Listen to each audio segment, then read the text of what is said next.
Hello students. So today we are going to start with our new subject, and that subject will be our English. So in that we are going to start from unit 1, the very first poem, which is by Rabindranath Tagore, which is from their novel Gitanjali. So actually Rabindranath Tagore was a famous Indian poet, dramatist and also a writer, and he is the first Indian to get the Nobel Prize for his literature. So now from this part we are going to start with his poem.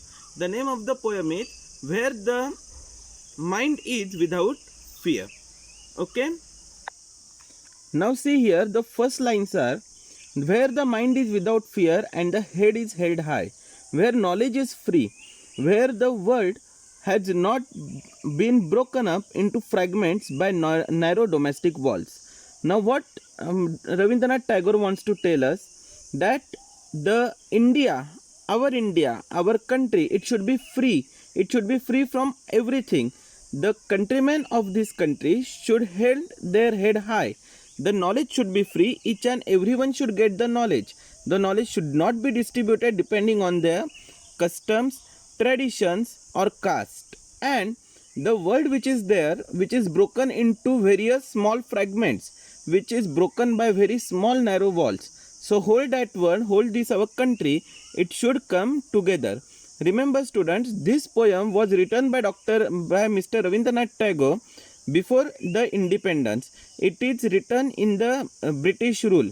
So that's why Rabindranath Tagore is saying to our countrymen, it is saying to God that my country, it should be free. It should break everything and each and everyone should get the knowledge. I think you had got first 4 lines of this poem. Now see the next lines are: where words come out from the depth of truth, where tireless striving stretches its arm towards perfection. Now here, what Rabindranath Tagore wants to tell us is that the word means what? Whatever whole country, it should come out from the truth. It should face the truth. And where tireless striving stretches its arm. Now see student, it is a type of personification, because the tireless striving, it means because of the continuous efforts, because of the continuous going efforts, the word which is there or our country, it will come into perfection and it will emerge in as a superpower, the thing which is going on now. Then see, where the clear stream of reason has not lost its way into the dreary desert sand of dead habitat. Now this one, into dreary desert sand of dead habitat, it is a metaphor. What does it mean?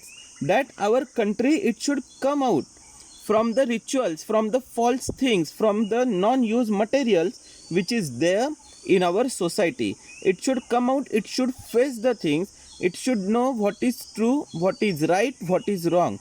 And whatever rituals, whatever old customs and whatever nonsense material is there in our society, our country, it should block everything, it should throw out everything and it should come out.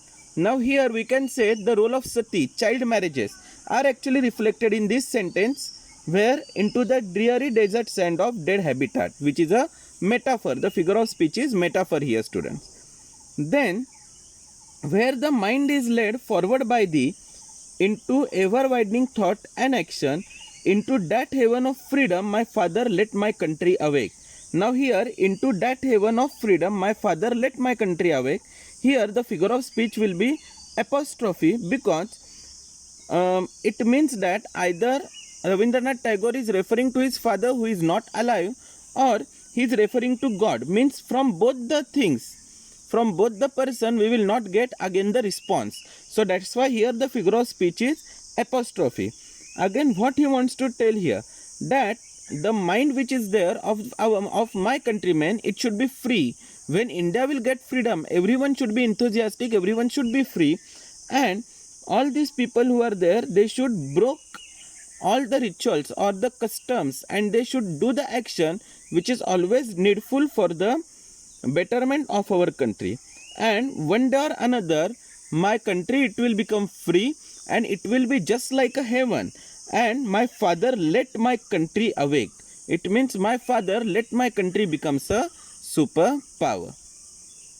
I think students you have got this poem, the very first poem of unit 1. If you have any doubt you can contact me, and from tomorrow we will go to our second poem, that is All the World's a Stage by William Shakespeare. Thank you very much.